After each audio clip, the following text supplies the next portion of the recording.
Olá pessoal, a ideia desse vídeo é a gente discutir um pouquinho dos conceitos principais que a gente estudou um pouco antes das aulas se interromperem, ok? A ideia então é a seguinte, a gente estava falando sobre a eletrodinâmica. A eletrodinâmica é a ciência que estuda as cargas elétricas em movimento.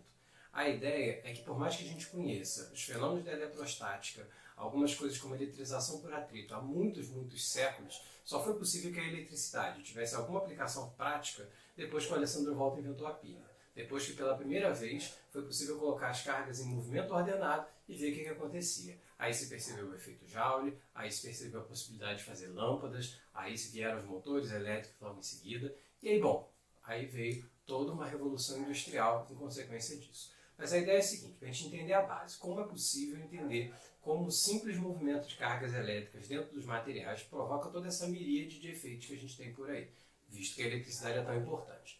Vamos lá. Primeiro conceito principal, tensão elétrica. Tensão elétrica é a principal característica da tomada, por exemplo.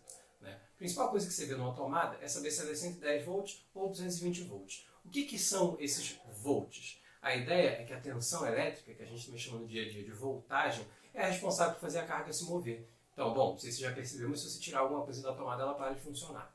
Então a ideia é que a fonte de energia do seu sistema, aquilo que faz o seu aparelho funcionar, é aquilo que fornece para o aparelho, é aquilo que fornece para o circuito elétrico uma tensão elétrica, uma voltagem, alguma coisa que vai fazer com que as cargas se movam. Beleza? Entendidos?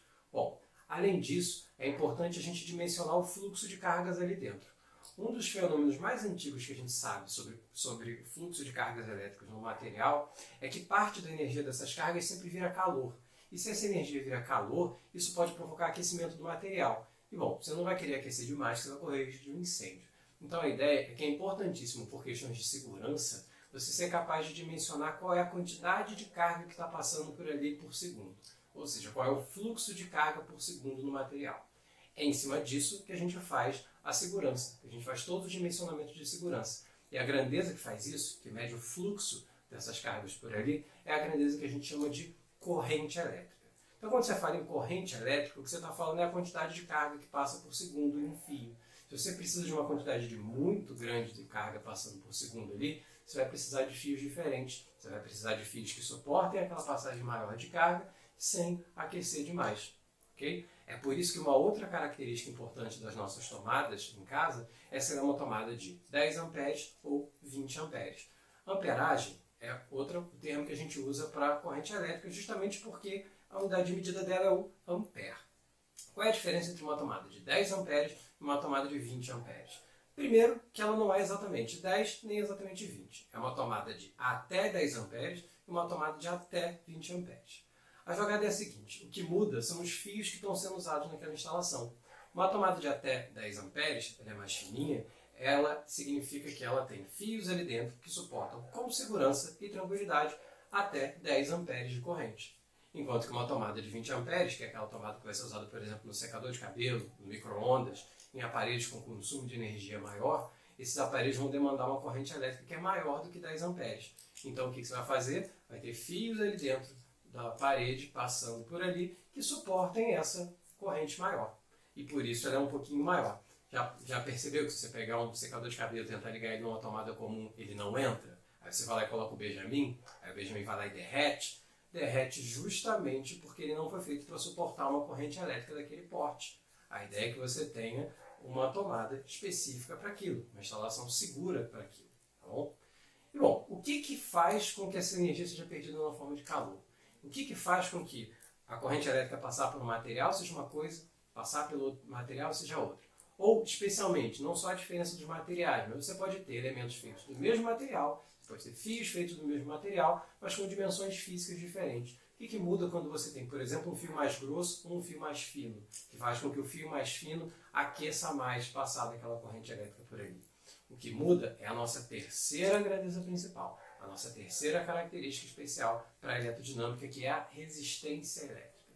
Resistência elétrica de um dispositivo é aquilo que diz o quanto, vamos dizer assim, vamos aproximar, é aquilo que diz o quanto é difícil a carga passar por ali.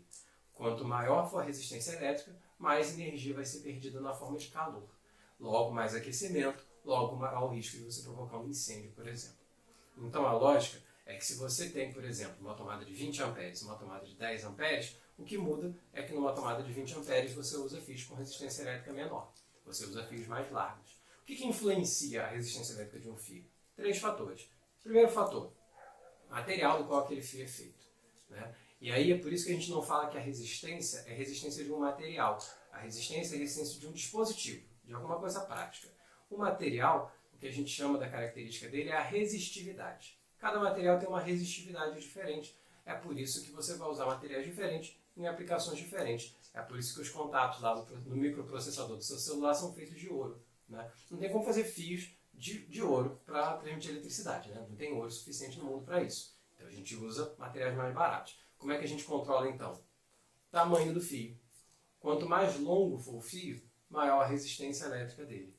Outra característica importante de um fio, a espessura dele. Quanto maior for a área da seção reta que ele tem para ser atravessado pela corrente, maior vai ser a possibilidade de passar correntes elétricas ali sem muito aquecimento. Ou seja, mais baixa vai ser a corrente elétrica. Tá bom? Então essas 3 grandezas, a tensão elétrica, a corrente elétrica e a resistência elétrica, são as 3 grandezas mais básicas. Sem essas grandezas a gente não faz nada. Tá bom? E é através delas que a gente interpreta a maior parte dos fenômenos que a gente tem por aí. A maior parte das coisas mais importantes sobre o funcionamento dos aparelhos elétricos. Então vamos lá, vamos lembrar. Tensão elétrica provoca o movimento da carga e mantém aquele movimento acontecendo. Ela é medida em volts. Corrente elétrica, ela mede o fluxo de cargas passando por ali. Ela mede a quantidade de carga passando por segundo ali. Ela é medida em amperes. E a resistência elétrica é uma espécie de dificuldade encontrada pela carga na hora de atravessar o material e ela é medida em mol. Pois é, essas 3 grandezas, elas se relacionam. Essas 3 grandezas, elas se interconectam. Por exemplo, se você tem um material, você tem um dispositivo com uma determinada resistência e precisa atravessar ele com uma corrente específica, você vai precisar de uma tensão específica para isso. Quanto maior for a resistência do dispositivo, maior é a tensão que você precisa, maior é a diferença de potencial que você precisa para fazer com que passe aquela mesma corrente elétrica por ele. Tá bom? Essa relação entre as grandezas é dada pelo que a gente chama de lei de Ohm. A lei de Ohm é a equação que relaciona essas 3. Ela é uma equação extremamente fácil. Ela é uma equação que diz que a tensão elétrica é igual a resistência elétrica vezes a corrente. Agora, atenção, essa equação não é válida sempre. Essa equação é válida apenas nas situações em que a resistência elétrica é constante. E aí você diz que aquele dispositivo é ôhmico, ele obedece à lei de Ohm, ele tem uma resistência elétrica constante.